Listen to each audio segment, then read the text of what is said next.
Hello guys. आज मैं आपके सामने फिर से हाजिर हूँ एक डीएलएड अभ्यासक्रम मॉड्यूल द्वितीय वर्ष यानी कि एसवाई का एक नया कोर्स और नए चैप्टर के साथ।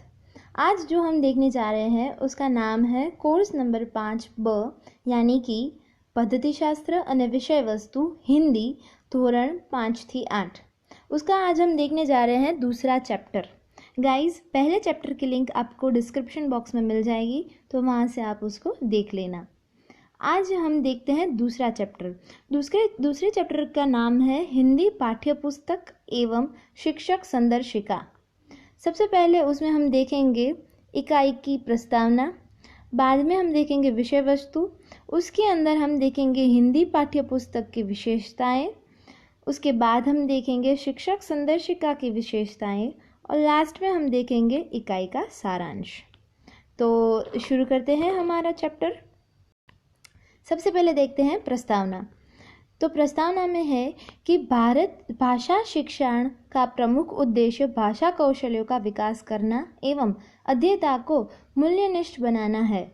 इन्हीं उद्देश्यों को ध्यान में रखते हुए भाषा की पाठ्यपुस्तक एवं शिक्षक संदर्शिकाओं का निर्माण किया जाता है।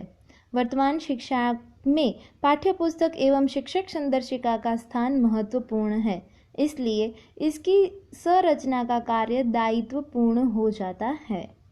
पाठ्यपुस्तक का निर्माण के दो पहलू हैं, एक बाह्य और दूसरा है आंतरिक। सबसे पहले उसके कितने पहलू हैं? पाठ्यपुस्तक निर्माण के दो पहलू हैं। सबसे पहला है बाह्य और दूसरा है आंतरिक। इन दो पहलुओं में निम्नलिखित मुद्दों को मद्देनजर रखकर पाठ्यपुस्तक संरचना करनी चाहिए। पाठ्यपुस्तक के बाह्य स्वरूप में, अभी यहाँ पे देखो जो कॉमा करके दिया गया है वो सारा का सारा है बाह्य स्वरूप में जो समाविष्ट होता है वो। तो हम देखते हैं कि क्या क्या बाह्य स्वरूप में समाविष्ट किया जाता है। तो सबसे पहले है आवरण, फिर है कागज, छपाई, अक्षरों का कद, आकार एवं कद, सजावट, पृष्ठ संख्या, सिलाई बंधाई, कीमत आदि का समावेश होता है। जबकि आंतरिक स्वरूप, अभी हम देखते हैं कि आंतरिक स्वरूप में किसका समावेश किया जाता है। तो आंतरिक स्वरूप में विषय वस्तु की क्रमिकता, वैविध्यपूर्ण इकाइयाँ, भाषा शैली, मूल्यों को उजागर करने वाली कृतियाँ, अन्य विषयों से अनुबंध, भाषा विकास के संदर्भ में इकाई एवं अध्ययन निष्पत्तियों के आनुषंगिक अभ्यास, स्वाध्याय, प्रवृत्तियों का उल्लेख एवं पूरक अध्ययन सामग्री आदि का समावेश होता है। अभी गाइस देखो, यहाँ पे हम लोग ने जो आंतरिक और बाह्य स्वरूप की अंदर किस किस बाबतों को समावेश किया जाता है वो देखा है, लेकिन आगे हम देखने वाले हैं उसको एकदम गहराई से उसका अभ्यास करने वाले हैं। तो मैं यहाँ पे आप लोगों को समझाती नहीं हूँ, ठीक है? आगे हम लोग देखने ही वाले हैं। आगे देखते हैं कि शिक्षक संदर्शिका का निर्माण भी उसके दो पहलू बाह्य और आंतरिक स्वरूप में निहित मुद्दों को मद्देनजर रखकर करना चाहिए। शिक्षक संदर्शिका के बाह्य स्वरूप में पाठ्यपुस्तक के बाह्य स्वरूप में निर्देशित बाबतों का समावेश होता है। अभी देखिए यहाँ पे शिक्षक संदर्शिका के अंदर किन किन बाबतों का समावेश किया गया है। तो सबसे पहले तो उनके भी दो पहलू है, बाह्य और आंतरिक। तो जो बाह्य स्वरूप है उसमें पाठ्यपुस्तक के बाह्य स्वरूप में निर्देशित बातों का समावेश होता है। એટલે કે બાહ્ય સ્વરૂપ જે પાઠ્યપુસ્તકના બાહ્ય સ્વરૂપની અંદર જે બાબતોનો સમાવેશ કરવામાં આવેલો છે એ પાઠ્યપુસ્તકના સંદર્ભમાં શિક્ષક સંદર્શિકાની અંદર તેનો સમાવેશ થાય છે। जबकि आंतरिक स्वरूप में हरेक इकाई में समाविष्ट विषय वस्तु के माध्यम से कौन कौन से उद्देश्य, अध्ययन निष्पत्ति एवं मूल्य को छात्रों में विकसित करना है उसका उल्लेख होता है। साथ साथ में भाषा के प्रमुख उद्देश्य, अध्ययन निष्पत्तियाँ और मूल्य विकसित करने के लिए शिक्षक कौन कौन से अनुभव देंगे, कौन कौन से अनुभव प्रदान करेंगे, उसके लिए कौन कौन सी पद्धति प्रयुक्तियों का उपयोग करेंगे, छात्र की सिद्धि का सतत आकलन करते हुए कैसे कक्षाध्यापन कार्य करेंगे, इन सारी बातों का विवरण दिया जाता है। अतः इन मुद्दों के संदर्भ में हम कक्षा 5 से 8 के हिंदी पाठ्यपुस्तक और शिक्षक संदर्शिकाओं की विशेषताओं से अवगत होंगे। अभी ये जो दिया गया है वो उद्देश्य है और बाद में है अध्ययन निष्पत्तियाँ। अभी हम अपने मुद्दे पर आते हैं, विषय वस्तु। ठीक है, तो विषय वस्तु में क्या है देखते हैं कि पाठ्य पुस्तक एवं शिक्षक संदर्शिका का शिक्षकों के लिए पथदर्शक है। હવે જો શિક્ષક સંદર્શિકા છે બરાબર, એ એક શિક્ષક માટે શું છે તો કે પથદર્શક છે, जो शिक्षा प्रणाली के एक अति उपयुक्त एवं अनिवार्य उपकरण है। वे छात्रों को भाषाकीय कौशल्यों की शिक्षा प्राप्त करने में सहायक बनते हैं। अतएव हम क्रमशः कक्षा 5 से 8 के हिंदी पाठ्य पुस्तक और शिक्षक संदर्शिकाओं की विशेषताओं के बारे में जानकारी प्राप्त करेंगे। હવે જુઓ, અહીંયા જે આ પાઠ્યપુસ્તક અને શિક્ષક સંદર્શિકાની વાત કરેલી છે, તો આપણે બધાએ શિક્ષક સંદર્શિકાનો ઉપયોગ કરેલો જ છે। શિક્ષક આવૃત્તિ આપણે જે ગુજરાતીમાં કહીએ છીએ એ, બરાબર, એફઆઈથી લઈ અને એસવાયમાં પણ તમારે ઉપયોગ કરવાનો આવશે જ ને, અમે પણ કરેલો જ છે, રાઈટ। હવે શિક્ષક આ ચેપ્ટરને જો તમારે વધારે સરસ રીતે અને સરળતાથી સમજવું હોય ને, તો આ ચેપ્ટર જ્યારે પણ તમે સમજો અને જાતે પણ એકવાર તમે જ્યારે રિવિઝન કરો ત્યારે બાજુમાં એક ટેક્સ્ટ બુક અને એટલે કે પાઠ્યપુસ્તક અને શિક્ષક આવૃત્તિ લઈને બેસો, એટલે આમાં જે પણ વસ્તુ તમને સમજાવવામાં આવે એ તમે એની જોડે જોડે જોતા પણ જાઓ, એટલે તમને ફટાફટ યાદ રહી જશે। અને આ ચેપ્ટર પણ હું તમને હજી એકવાર કહું કે આ ચેપ્ટર બહુ જ ઇઝી છે અને બહુ જ આઈએમપી છે, કારણ કે આ ચેપ્ટરની અંદરથી 5, 6, 7 અને 8 એ ત્રણેયની પાઠ્યપુસ્તકની વિશેષતા આપેલી છે અને 5 થી 8ની શિક્ષક સંદર્શિકા શિક્ષક આવૃત્તિ છે એની પણ વિશેષતા આપેલી છે। દરેકની અંદર બાહ્ય સ્વરૂપ અને દરેકની અંદર આંતરિક સ્વરૂપ, એટલે આ ચેપ્ટરની અંદરથી તમારે 100% નહીં પણ 110% 3 માર્કનો ક્વેશ્ચન પૂછાતો જ હોય છે। અને આમ તમે જુઓ ને તો એકવાર ખાલી ટેક્સ્ટ બુક અને શિક્ષક સંદર્શિકા છે એકવાર રિફર કરી લેશો ને બધાની, એકવાર આમ નજર ફેરવી લેશો ને તો તમને આરામથી આવડી જશે। ઓકે, તો હવે આપણે શરૂ કરીએ આગળનું કે હિન્દી પાઠ્યપુસ્તક કી વિશેષતાएं। અત્યારના જે આપણે જોવાના છીએ એ પાઠ્યપુસ્તકનું જોવાના છીએ। હિન્દી કક્ષા 5 પાઠ્યપુસ્તક કી વિશેષતાएं। સૌથી પહેલાં આપણે જોઈએ એનું બાહ્ય સ્વરૂપ। તો મુખપૃષ્ઠ સચિત્ર है। મુખપૃષ્ઠ એટલે શું તો કે સૌથી પહેલું જે પેજ આપેલું હોય છે જ્યાં બધું લખેલું હોય, કક્ષા 5 પછી એનસીઆરટી દ્વારા હોય તો એ ઘણા બધા એની અંદર ચિત્રો આપેલા હોય છે, હેડિંગ આપેલું હોય બધું, એને શું કહેવાય મુખપૃષ્ઠ કહેવામાં આવે છે। ઓકે, પછી इस चित्र में उड़ती हुई तितलियां दिखाई गई है। अंतिम पृष्ठ पर राष्ट्रगान वंदे मातरम और तिरंगा लहराता दिखाया गया है। मुख पृष्ठ और अंतिम पृष्ठ के इनर पेज में क्रमशः खेले खेल, सांप सीढ़ी रमत और जल ही जीवन है के प्रेरक चित्र हैं, जो विद्यार्थी केंद्रीय शिक्षा और मूल्यों को विकसित करने की प्रेरणा देते हैं। હવે જુઓ, સૌથી પહેલી વાત જે અહીંયા આ લોકોએ કરી છે એ છે મુખ પૃષ્ઠની અને અંતિમ પૃષ્ઠની। સૌથી પહેલું પેજ એટલે કે ફર્સ્ટ પેજ અને લાસ્ટ પેજ। આપણે સૌથી પહેલાં શું જોઈએ, બુકને તમે હાથમાં લ્યો તો સૌથી પહેલાં શું દેખાય, પહેલું પેજ દેખાય, तो हम लोग को वहाँ से ही शुरू करना है। सबसे पहला पॉइंट आएगा मुख पृष्ठ और अंतिम पृष्ठ। दूसरा देखते हैं कि विषय वस्तु की स्पष्टता के लिए चित्र संयोजन कलात्मक है। पाठ्य पुस्तक में इकाई के आधार पर रंगीन चित्र दिए गए हैं जो शिक्षा में सहायक होते हैं। પછી આપણે અંદર જોઈએ એટલે શું દેખાય, આપણે સૌથી પહેલાં તો આપણી નજર ચિત્રમાં જ જાય, પછી આપણે ઇકાઈ ને એનું નામ ને બધું વાંચીએ। પહેલાં તો એ કલરફુલ છે કે નહીં, બ્લેક એન્ડ વ્હાઇટમાં હોય તો ગમે કોઈને, ન ગમે, પણ નાના બાળકો છે એટલે એમાં કેવું તો કે ચિત્ર સંયોજન છે એ કલાત્મક રીતે આપેલું છે, એટલે કે બાળકોની કક્ષાને આધારે બરાબર એ ચિત્ર છે એ આપેલા છે। આગળ છે કે અક્ષર की छपाई कक्षा अनुसार मोटे टाइप वाली है। હવે છપાઈ કેવી છે તો કે મોटे टाइप वाली। छात्रों की अर्थग्रहण क्षमता अनुसार पृष्ठों की संख्या 116 तक सीमित की गई है। 116 पृष्ठની संख्या છે રાખેલી છે। पुस्तक के कागज सफ़ेद, टिकाऊ और मजबूत हैं। छात्रों की वय और कक्षा के अनुरूप पाठ्य पुस्तक का कद बड़ा किया गया है जो उचित है। पुस्तक की कीमत 45 रुपये है। पृष्ठ संख्या एवं रचना को देखते हुए कीमत उचित है। હવે જો એકવાર ફરીથી આપણે રિવિઝન કરી લઈએ કે બાહ્ય स्वरूप છે એની અંદર કઈ કઈ બાબતોનો સમાવેશ કરેલો છે। तो सबसे पहले हमने देखा था कि मुख पृष्ठ और अंतिम पृष्ठ। दूसरा देखा है कि चित्र। तीसरा है टाइपिंग। चौथा है पृष्ठ की संख्या। पांचवा था कागज़। छठा है पाठ्य पुस्तक का कद और सातवां है कीमत। ठीक है, तो ऐसे हम लोग अगर देखेंगे ना, आप लोग आंख बंद करो और उसके सामने एक बस बुक रख दो उस बुक में आप लोग को बाह्य स्वरूप में क्या क्या दिखता है बस वही लिख डालो। और यहाँ पे मैं आपको एक बात बताना चाहूँगी कि जो ये बाह्य स्वरूप है वो सभी का वैसे तो एक जैसा ही लिखना होता है। जैसे कि देखो टाइप ये जो ये छिपाई की कक्षा अनुसार होती है, फिर चित्र संयोजन है, पृष्ठ की संख्या, पृष्ठ है उसकी संख्या में चेंजेस आते रहते हैं, लेकिन थोड़े गिने तो सेम ही होते हैं। फिर कागज़ है, फिर पाठ्य पुस्तक का कद है और उसकी कीमत है वह उचित है। ऐसे जो 10-8 लाइनें होती है वो आप लोग बस रट डालो कि ये तो हम लोग को लिखना ही है। और मुख पृष्ठ और अंतिम पृष्ठ कुछ ना है ना, तो उसके अंदर आप लोग को बस ऐसा लिख देना है कि बहुत ही अच्छा है, रंगीन है, बच्चों के देखने से उसको लगता है कि नहीं हम लोग को ये पढ़ना है, ऐसे वैसे करके हम लोग को लिख देना है। अगर ये क्या टिप्स मैंने दी, अगर आपको उस टाइम पे एंड टाइम पे सब कुछ जाए भूल जाओ तो क्या करें? घर से निकलते तो सब कुछ आता है, लेकिन वहाँ पे अगर पेपर देखा, हाँ घबरा गए और नहीं आता है तो क्या करना है?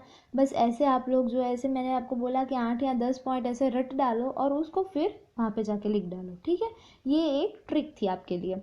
वैसे तो ये बहुत ही ईजी है और आप लोग को आ ही जाएगा। अभी हम देखते हैं कक्षा 5 की जो आंतरिक स्वरूप है उसमें क्या है। तो हिंदी के प्रमुख उद्देश्य एवं इनमें समाविष्ट अध्ययन निष्पत्ति का छात्रों में विकास हो, इन बाबतों को ध्यान में रखकर पाठ्य पुस्तक का निर्माण किया गया है। छात्रों की कक्षा तथा शैक्षणिक सूत्र सरल से कठिन की ओर को ध्यान में रखकर विषय वस्तु का निर्माण करने का प्रयास किया गया है।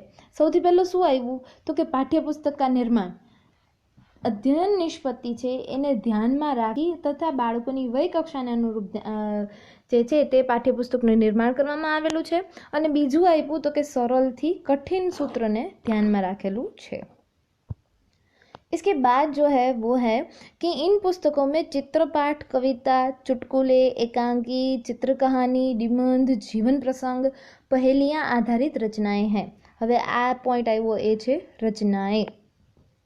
इन रचनाओं के चयन में छात्रों की रुचि व स्तर को ध्यान में रखा गया है। तदुपरांत भाषा के मूलभूत कौशल्यों का विकास एवं छात्रों के जीवन को बेहतर और उन्नत बनाने का लक्ष्य भी समाविष्ट है। इकाई के प्रारंभ में तो फरीથી આપણે પહેલો મુદ્દો જોઈ લઈએ कि इस पाठ्यपुस्तक में चित्रपाठ, कविता, चुटकुले, एकांकी, चित्र कहानी, निबंध, जीवन प्रसंग, पहेलियाँ आधारित रचनाएं हैं। इन रचनाओं के चयन में छात्रों की रुचि व स्तर को ध्यान में रखा गया है। तदुपरांत भाषा के मूलभूत कौशल्यों का विकास एवं छात्रों के जीवन को बेहतर और उन्नत बनाने का लक्ष्य भी समाविष्ट है। હવે જો આ જે પહેલો પોઈન્ટ આપેલો છે એ આપણે ધોરણ 6, 7, 5, 6, 7 અને 8 ચારે ચાર જે કક્ષા છે એની અંદર લખી શકીએ એમ જ છીએ, બરાબર। नेक्स्ट है इकाई के प्रारंभ में रचना का सारांश दिया गया है। उसे पढ़ने से इकाई तथ्य बोधन के बारे में पता चलता है। એટલે કે तथ्य बोधन सारांश, जो सारांश है वो तो सारे के सारे इकाई में दिया ही जाता है, तो ये पॉइंट भी हम लोग चारों के चारों कक्षा में लिख सकते हैं। तीसरा है कि भाषा रटने से नहीं बल्कि उसका समझकर उपयोग करने से आत्मसात होती है। इस सिद्धांत को अनुसार अभ्यास शीर्षक अंतर्गत भिन्न भिन्न प्रकार के प्रश्न दिए गए हैं। ये प्रश्न इकाई के तथ्य बोधन के लिए एवं भाषा उद्देश्यों के विकसित करने के लिए उपयोगी सिद्ध होंगे, ऐसा प्रतीत होता है। हवे अभी जो यहाँ पे हमने तीसरा पॉइंट पढ़ा जो अभ्यास का है वो भी एकदम सही है, और वो अभ्यास तो सारे के सारे चैप्टर्स में और सारे के सारी कक्षा में हम लोग को हिंदी में दिया ही जाता है, तो ये पॉइंट भी हम लोग लिख सकते हैं। उसके बाद का जो पॉइंट है, चौथा पॉइंट है, वह है स्वाध्याय शीर्षक अंतर्गत निर्देशित प्रश्नों में वैविध्य है। स्वाध्याय में निर्देशित प्रश्नों की शिक्षक चर्चा करेंगे। इसका आशय यह है कि बाद में छात्रों को ऐसा मौका दिया जाए कि वे स्वयं बिना किसी की सहाय से आत्मविश्वास के साथ स्वाध्याय कर सके। यानी कि यहाँ पे देखो स्वाध्याय का जो मेन उद्देश्य है, बराबर, प्रमुख उद्देश्य जो है वो यह है कि एक शिक्षक के रूप में हमें स्वाध्याय के प्रश्नों की सिर्फ और सिर्फ चर्चा ही करनी होती है। बाकी घर से उन लोग को वो जो स्वाध्याय है वो घर से करके आना होता है। लेकिन हम लोग क्या करते हैं, स्वाध्याय भी वहीं पे करवा देते हैं और अभ्यास भी वहीं पे करवा देते हैं। तो बच्चों को कैसे, मतलब कि जो उसकी प्रैक्टिस है वो कैसे होगी। इसलिए यहाँ पे पाठ्य पुस्तक के निर्माताओं ने जो ये स्वाध्याय शिक्षक अंतर्गत दिया गए प्रश्न है उसके शिक्षक को सिर्फ चर्चा करनी रहती है।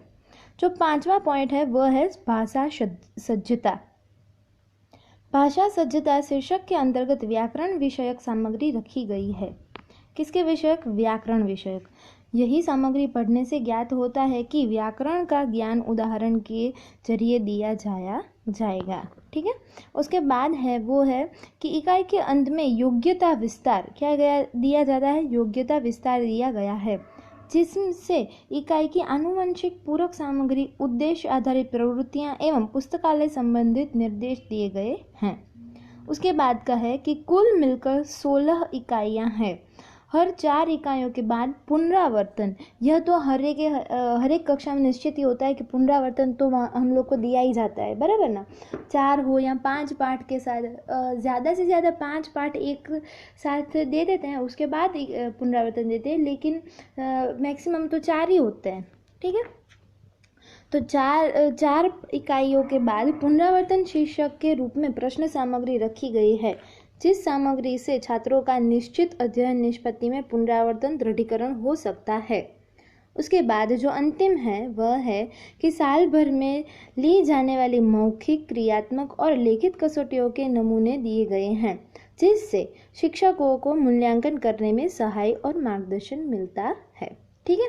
तो ये सारे जो हमने पॉइंट्स यहाँ पे देखे हैं, फिर से हम लोग उसको रिवीजन कर लेते हैं। उसमें क्या क्या आया था, देखिए सबसे पहले थी सारी की सारी रचनाएं। दूसरे पॉइंट में हमने देखा था सारांश। तीसरे में देखा है हमने अभ्यास। चौथा था स्वाध्याय। 5वां है भाषा सज्जता। उसके बाद का है योग्यता विस्तार। उसके बाद है पुनरावर्तन और इकाइयाँ, और लास्ट में है मूल्यांकन। ठीक है। तो ये सारी की सारी थी वो हिंदी कक्षा 5 पाठ्य पुस्तक की विशेषताएं थी। अब जो है वो है हिंदी पाठ्य पुस्तक 6 की विशेषताएं। ठीक है। कक्षा 6 पाठ्य पुस्तक की विशेषताएं। तो सबसे पहले हम देख लेते हैं कि उसका बाह्य स्वरूप कैसा है। तो उसके बाह्य स्वरूप से शुरू करते हैं कि मुख पृष्ठ रंगीन। देखो उसमें भी हम लोग ने देखा था मुख पृष्ठ और अंतिम पृष्ठ। ठीक है। फिर इसके कागज मजबूत हैं, कागज की छिपाई, चित्रों के छिपाई स्वच्छ है। देखिए यहाँ पे एक नया पॉइंट आया है, छिपाई स्वच्छ है। उसके बाद है तीसरा कि हर एक इकाई के शीर्षक के अक्षर एवं अन्य सामग्री आधारित शिक्षक बोल्ड टाइप एवं रंगीन है। शीर्षक कैसा है? बोल्ड टाइप वाला है, जो बी ए रहता है ना हम लोग को कंप्यूटर में, और वो हाँ वही बोल्ड टाइप और रंगीन है। अक्षरों, शब्दों और लाइनों के बीच आवश्यक अंतर है। पुस्तक का आकार एवं कद कक्षानुसार, यानी कि पुस्तक का कक्षानुसार रखा गया है। आकार एवं कद योग्य होने से छात्र को पढ़ने में सुविधा युक्त है। सजावट की दृष्टि से पाठ्य पुस्तक छात्र को आकर्षित करने वाली है। पाठ्य पुस्तक की सिलाई और बंधाई मजबूत और टिकाऊ है। प्रथम सत्र के पाठ्य पुस्तक की पृष्ठ संख्या 60 है और द्वितीय सत्र की पाठ्य पुस्तक की संख्या 52 है। पृष्ठ संख्या कक्षा अनुसार है। पाठ्य पुस्तक की कीमत पृष्ठ संख्या एवं साज सज्जा को देखते हुए योग्य है। यहाँ पे क्या आई? पाठ्य पुस्तक की कीमत। फिर से देखते हैं। सबसे पहले है बाह्य स्वरूप में मुख पृष्ठ और अंतिम पृष्ठ, फिर आया था कागज, फिर आई छपाई, बोल्ड टाइप वाले जो है वो अक्षर की जो छिपाई है वो, फिर आवश्यक अंतर रखा गया है, फिर है पुस्तक का कद, फिर उसकी सजावट, फिर है सिलाई और बंधाई, फिर है पृष्ठ की संख्या, और लास्ट में दी गई है उसकी कीमत। अभी आगे हम देखते हैं कि उसका बाह्य आंतरिक स्वरूप कैसा है। बाह्य स्वरूप तो हम लोग ने देख लिया, अब देखते हैं आंतरिक स्वरूप। छात्रों का हिंदी के प्रमुख उद्देश्य अर्थग्रहण, अभिव्यक्ति, सृजनात्मकता, व्यावहारिक उपयोजन और एवं तार्किक चिंतन में विकास करना है। साथ साथ अध्येता को मूल्यनिष्ठ बनाना है। इन्हीं बातों को ध्यान में रखते हुए पाठ्य पुस्तकों का निर्माण किया गया है। यहाँ पे हम लोग कीवर्ड में याद रख सकते हैं प्रमुख उद्देश्य। उसके बाद का है कि प्रथम सत्र में 8 इकाइयाँ और द्वितीय सत्र में 7 इकाइयाँ हैं। इकाइयों में वैविध्य है। पाठ्यक्रम में गैयिक कविताएं, कहानियाँ, प्रसंग कक्षा, एकांकी, पहेलिका, पत्र जैसी गद्य और पद्य रचनाएं हैं, जिसमें छात्र के स्तर व रुचि को ध्यान में रखा गया है। साथ ही ये गद्य पद्य रचनाएं छात्रों में जीवन मूल्यों को प्रस्थापित करने वाली है। तो यहाँ पे हम इकाइयों ऐसा कुछ याद रख सकते हैं, ठीक है, या फिर गद्य पद्य रचनाएं। तीसरा है कि इकाई के प्रारंभ में सारांश दिया गया है। देखिए, आप जो हम लोग ने 5वीं कक्षा की आंतरिक स्वरूप देखा था और ये 6ठी कक्षा का आंतरिक स्वरूप देख रहे हैं, उसमें कितनी सारी साम्यताएं हम लोग को दिख रही है। इसलिए मैंने आपको आगे भी बोला है और अभी भी बोल रही हूँ कि आपको ये सब कुछ रटना नहीं है, लेकिन सिर्फ एक बार समझ लेना है कि देखो आंतरिक स्वरूप में क्या सबसे पहले आएगा कि प्रमुख उद्देश्य आ सकते हैं, बाद में तो क्या रचनाएँ आएंगी, उसके बाद सारांश आएगा, फिर उसके बाद देखते हैं कि भाषा प्रयोग क्रमिकता तथा भाषा शैली में वैविध्य है। उसके बाद है भाषा रटने से नहीं बल्कि उसका समझकर उपयोग करने से आत्मसात होती है। इस सिद्धांत के अनुसार अभ्यास शीर्षक, अभी ये मैं पूरा रीड नहीं कर रही हूँ क्योंकि मैंने आपको आगे समझा दिया है। देखिए यहाँ पे है फिर से वही सारे पॉइंट है। देखिए यहाँ पे अभ्यास का आया, फिर स्वाध्याय का आया, फिर इतना जानिए, ये नया शीर्षक है, ये पॉइंट हम लोग देख लेते हैं कि इतना जानिए शीर्षक के अंतर्गत विराम चिन्ह और संयुक्ताक्षर विषय पेशे वाले लोग एवं गृह उपयोगी वस्तुओं की सूची दी गई है। इस सामग्री से भाषा शस्त्रता में बढ़ोतरी होती है। बढ़ोतरी यानी कि बढ़ती है, हमारा ज्ञान है वो बढ़ता है, व्यापक होता है। उसके बाद का है भाषा शुद्धता, उसके बाद है योग्यता विस्तार, उसके बाद का है पुनरावर्तन। ये सारे के सारे आपने देखे ना, हम लोग ने पॉइंट जो कक्षा 5 के आंतरिक स्वरूप है उसमें देखे थे, वही पॉइंट यहाँ पे फिर से रखे गए हैं। और लास्ट पॉइंट है कि इन पाठ्यपुस्तकों का अन्य विषयों से अनुबंध है, जैसे कि जैव विज्ञान की इकाई का विज्ञान एवं तकनीकी विषय से अनुबंध है। तो देखिए यहाँ पे ये जो पॉइंट है वो नया हमें लगता है कि अनुबंध, ठीक है, पाठ्यपुस्तकों का अन्य विषयों के साथ अनुबंध है। अभी हम देखते हैं हिंदी कक्षा 7 की पाठ्यपुस्तक की विशेषताएं। सबसे पहले हम देखेंगे कि बाह्य स्वरूप में क्या क्या आता है। तो देखना शुरू करते हैं कि दोनों सत्रों की पाठ्यपुस्तकों में मुख्य पृष्ठ, अंतिम पृष्ठ अध्येता केंद्रित शिक्षा और मूल्यों को विकसित करने की प्रेरणा देते हैं। उसके बाद है कि विषय वस्तु की स्पष्टता के लिए चित्र संयोजन कलात्मक है। पाठ्यपुस्तकों में इकाई के आधार पर रंगीन चित्र दिए गए हैं जो शिक्षा में सहायक होंगे। अभी यहाँ पे देखिए क्या आया, तो सबसे पहले तो हमने मुख्य पृष्ठ और अंतिम पृष्ठ देखा है, फिर रंगीन चित्र, तीसरा है कागज़, फिर चौथा है कि हर एक इकाई के शीर्षक के अक्षर एवं अन्य सामग्री आधारित शीर्षक बोल्ड टाइप वाले एवं रंगीन है। अक्षरों के जो आवश्यक अंतर भी रखा गया है और कक्षानुसार प्रमाणसर है, ठीक है। तीसरा वो हमने देखा। अभी चौथा देखते हैं कि छात्रों की वही कक्षा के अनुसार पाठ्यपुस्तक का कद रखा गया है। फिर से वही पॉइंट आया कि पाठ्यपुस्तक का कद, फिर उसके बाद है कि सजावट की दृष्टि से, फिर सिलाई बंधाई, फिर प्रथम और द्वितीय मुख्य पृष्ठ की संख्या है और कीमत और साज सज्जा देखते हुए योग्य लगता है। अभी हम देखते हैं कि आंतरिक स्वरूप में सबसे पहले आप ही मुझे बताइए कौन सा आएगा। देखिए पहले जो हमने दोनों देखे थे उनमें तो पहला जो था वह रचनाओं का ही पॉइंट था। अभी इसमें देखते हैं और प्रमुख उद्देश्य का छठी जो हमने कक्षा है उसमें देखी थी आंतरिक स्वरूप में, तो उसमें हमने देखा सबसे पहला पॉइंट था वो था कि प्रमुख उद्देश्य। अब इसमें देखते हैं कि इसमें कौन सा पॉइंट दिया गया है।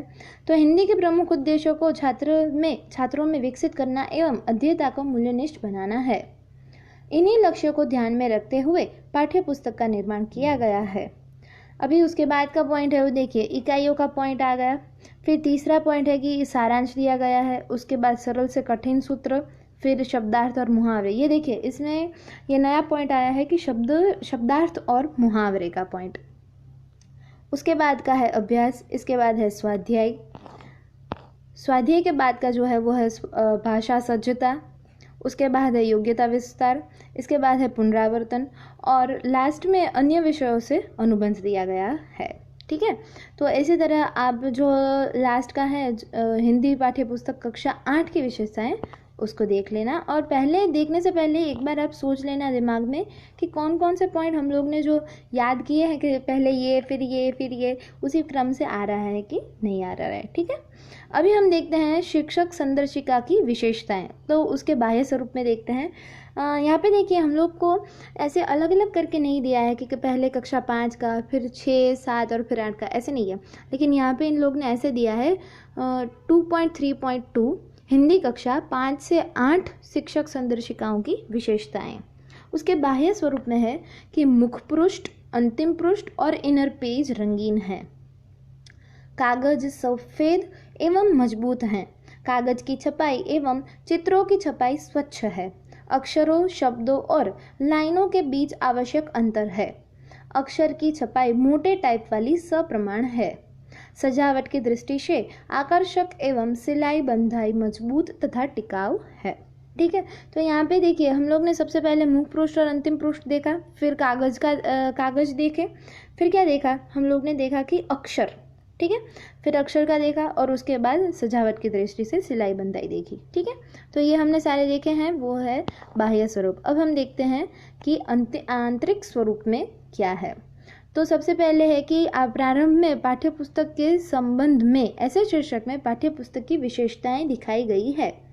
उन विशेषताओं को पढ़ने से शिक्षक पाठ्यपुस्तक निर्माण का आश्रय क्या है उसको समझते हैं। दूसरा है कि शिक्षक संदर्शिका के संबंध में शीर्षक के रूप में शिक्षक संदर्शिका के उपयोग के हेतु निर्देश दिए गए हैं। अभी यहाँ पे देखिए ये पहला और दूसरे जो ये पॉइंट दिया गया है उसमें अंतर क्या है।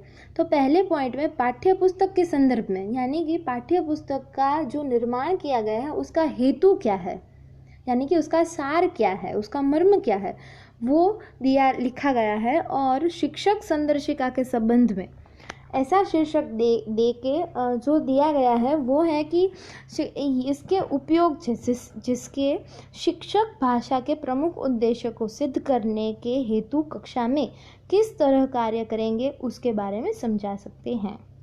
तीसरा पॉइंट है कि अध्ययन उद्देश्य एवं अध्ययन उपलब्धियां।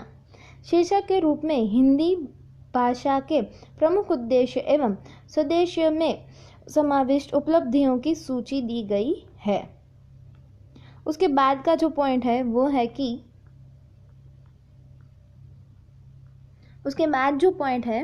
हर एक इकाई में उद्देश्य एवं अध्ययन उपलब्धियां, जीवन मूल्य, जीवन कौशल्य, अनुमानित समय तालिका, सहायक सामग्री एवं अध्ययन अध्यापन प्रक्रिया जैसे शीर्षक के रूप में विवरण किया गया है।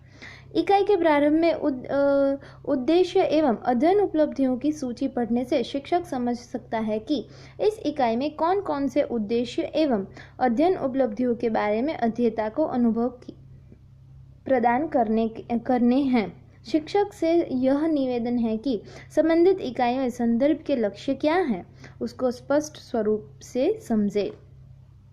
उसके बाद है कि भाषा के प्रमुख कौशल्यों के विकास के साथ साथ यह अपेक्षित है कि छात्र का जीवन बेहतर एवं उन्नत बने। इकाई की विषय वस्तु का आधार लेकर छात्रों में कौन कौन से जीवन मूल्य एवं जीवन कौशल्य विकसित करने हैं उसका निर्देश दिया गया है। शिक्षक के रूप में हमें यह जानकारी मिलने से आगे है कि भाषा के प्रमुख कौशलों के विकास के साथ साथ यह अपेक्षित है कि छात्र का जीवन बेहतर एवं उन्नत बने। इकाई के विषय वस्तु का आधार लेकर छात्रों में कौन कौन से जीवन मूल्य एवं जीवन कौशल्य विकसित करने हैं उसका निर्देश दिया गया है। शिक्षक के रूप में हमें यह जानकारी मिलने से इकाई में निहित मूल्यों और कौशल्यों के संदर्भ में अध्ययन के समय अध्येता को किसकी ओर उन्मुख कर सकते हैं। अनुमानित समय तालिका का भी उल्लेख है। इसके कौन से उद्देश्य विषय कितने समय में अनुभव प्रदान करने हैं उसका पता शिक्षक को चलता है। उसके बाद है कि इकाई में समाविष्ट उद्देश्य एवं अध्ययन उपलब्धियां सिद्ध करने हेतु अध्येता को अनुभव प्रदान करने के लिए जो आवश्यक सहायक सामग्री की जरूरत है, इस सहायक सामग्री की सूची भी दी गई है, यानी कि सहायक सामग्री की सूची। अध्ययन अध्यापन प्रक्रिया की विशद विवेचना की गई है। विशद विवेचना इसमें पूर्व निर्धारित उद्देश्य सिद्ध करने के लिए शिक्षक अपनी कार्य योजना क्या रखेंगे, उसका निर्देश क्या दिया गया है।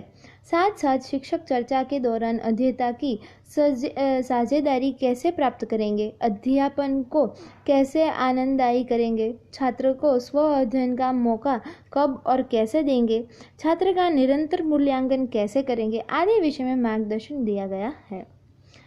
हर एक इकाई में बॉक्स में पाठ्य पुस्तक के पन्ने की विगत भी छपी है, जिससे शिक्षक सरलता से छात्रों को अनुभव प्रदान कर सकते हैं। समग्रतया शिक्षक संदर्शिका बाह्य और आंतरिक स्वरूप से समुचित ढंग से तैयार की गई है, जो अध्येता को विभिन्न कौशलों के विकास में उचित प्रदान कर सकेगी।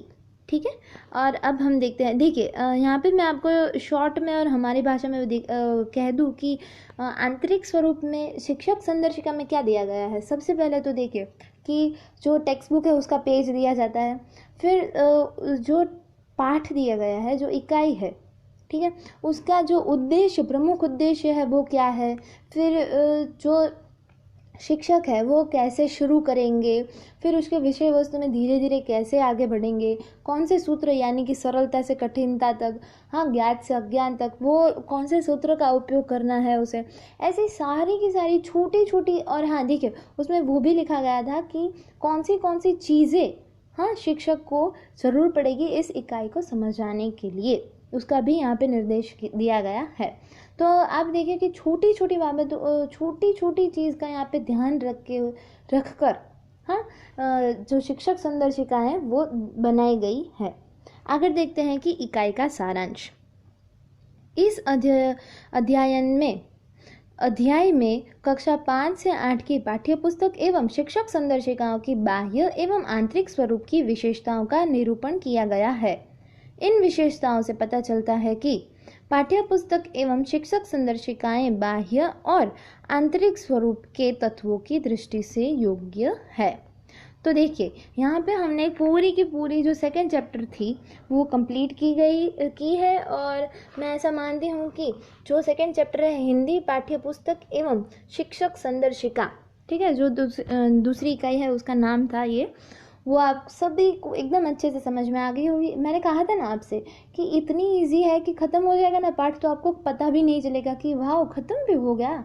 और देखिए बाह्य और आंतरिक स्वरूप के अलावा इसमें कुछ भी नहीं दिया गया है। हाँ, हम लोग को कुछ दूसरा याद रखने की ज़रूरत ही नहीं है। बाह्य के कुछ पॉइंट्स आप याद रख लो और आंतरिक के कुछ पॉइंट्स याद रख लो। जैसे कि मैंने कीवर्ड्स आप लोग को दे ही दिए हैं कि अभ्यास, फिर स्वाध्याय, फिर योग्यता विस्तार, फिर भाषा सज्जता, बस ऐसे आप कुछ याद रख लो और आप पूरा का पूरा आंसर है वो एकदम अच्छी तरह से लिख सकते हो।